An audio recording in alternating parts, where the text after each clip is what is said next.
जय जिनेन्द्र। आपने प्रश्न पूछा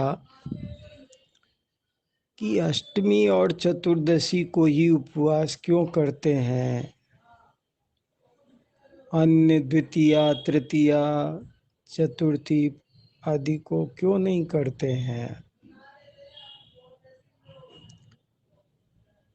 देखिए, शास्त्र में इसका उत्तर ये दिया गया है कि अष्टमी और चतुर्दशी पर्व तिथियां हैं। पर्वणि अष्टम्याम च चतुर् रत्नकरंड श्रावकाचार में स्पष्ट लिखा है कि अष्टमी और चतुर्दशी पर्व तिथियां हैं, इसलिए इनमें उपवास किया जाता है। अन्य भी अनेक ग्रंथों में यही उत्तर दिया गया है। छह ढाला में भी यही उत्तर दिया है। पर्व चतुष्टय माहि पाप तज प्रोसद धरिये।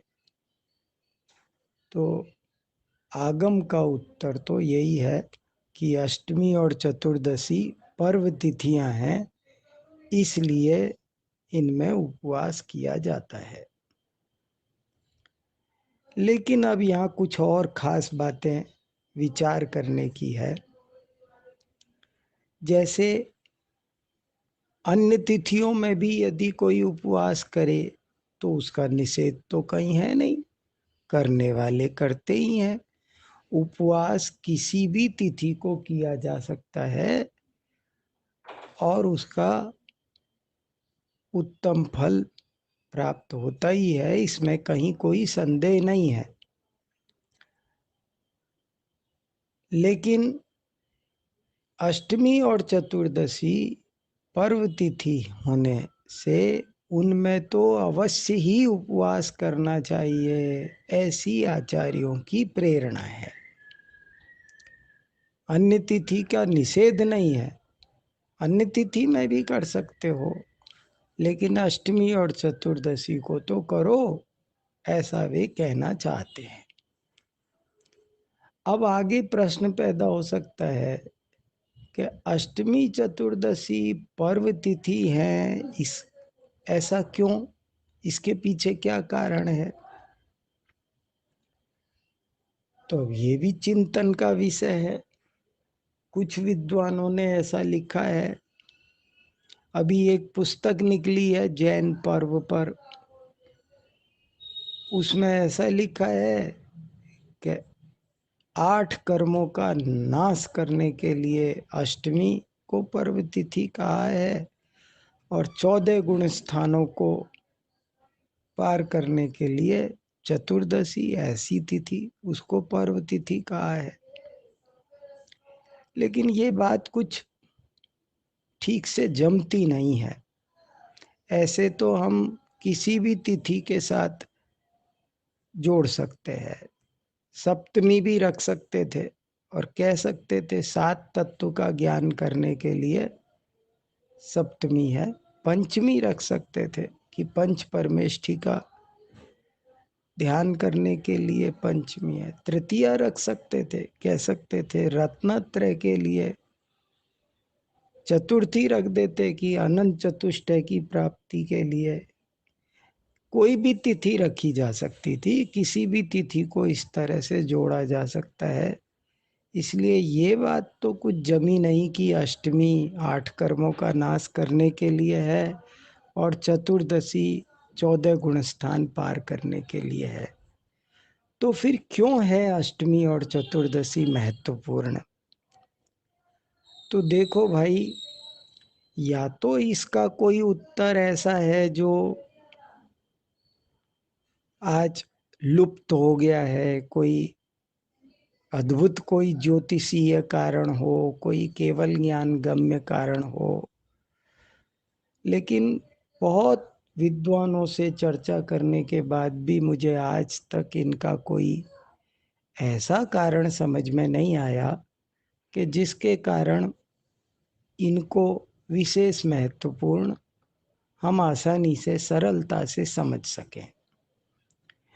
लेकिन एक बात मुझे जरूर समझ में आती है बहुत अच्छी तरह। अष्टमी और चतुर्दशी का सभी धर्मों में कुछ विशेष प्रकरण मिलता है, और खासकर ऐसा मिलता है वो कि उस दिन कुछ नहीं करना चाहिए, उस दिन अध्ययन तक नहीं करना चाहिए, अनध्याय होता है, उस दिन व्यापार नहीं करना चाहिए, उस दिन खेती नहीं करना चाहिए। अष्टमी और चतुर्दशी के दिन सर्व कार्यों का निषेध मिलता है सभी धर्म ग्रंथों में। इससे मुझे कुछ ऐसा लगता है कि जैसे आजकल अंग्रेजी तिथियां चलती हैं और हम संडे मनाते हैं और संडे को सबकी छुट्टी होती है, ऐसा लगता है उस समय भी 8 दिन में एक दिन कोई छुट्टी होती थी। और अष्टमी चतुर्दशी का मतलब ऐसा भी हो सकता है कि 8 दिन में एक दिन की सार्वजनिक छुट्टी, सार्वजनिक अवकाश। वो समय ऐसा था, तब यही तिथियां चलती थी और इनको पूरे समाज में मान्यता मिल चुकी थी, पूरे लोक स्वीकृति मिल चुकी थी कि अष्टमी और चतुर्दशी को सारे काम प्राय बंद रहते थे। और जब सब काम बंद रहते थे तो आप शांति से धर्म ध्यान कर सकते हैं, उपवास कर सकते हैं। जब अन्य तिथियों में सारे काम चलते हों तो हम श्रावक गृहस्थ, हमें कोई काम निपटाना है, हमें कोई काम निपटाना है, किसी को कोई काम निपटाना है, लोग कामों से चैन नहीं मिलती है, उन कामों के पीछे भागते ही रहते हैं। लेकिन अष्टमी और चतुर्दशी उस समाज में ऐसी थी कि जब सारे काम ही बंद है, आप निपटाओगे क्या? इसलिए आज आपको ये अनुकूलता है कि अष्टमी और चतुर्दशी को आप शांति से उपवास करें, स्वाध्याय करें, चिंतन करें, जो कुछ करें, धर्म ध्यान करें, सामायिक करें। मुझे तो यही कारण ज़्यादा समझ में आता है। वैज्ञानिक कारण भी कुछ ऐसा ही है कि 8 दिन में एक दिन पेट को रेस्ट मिलना ही चाहिए।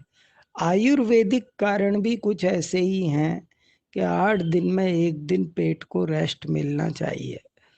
और भी व्यावहारिक बातें बहुत सारी हैं। तो मुझे लगता है कि कोई ऐसा ही कारण है जिसकी वजह से अष्टमी और चतुर्दशी को बहुत मान्यता मिली।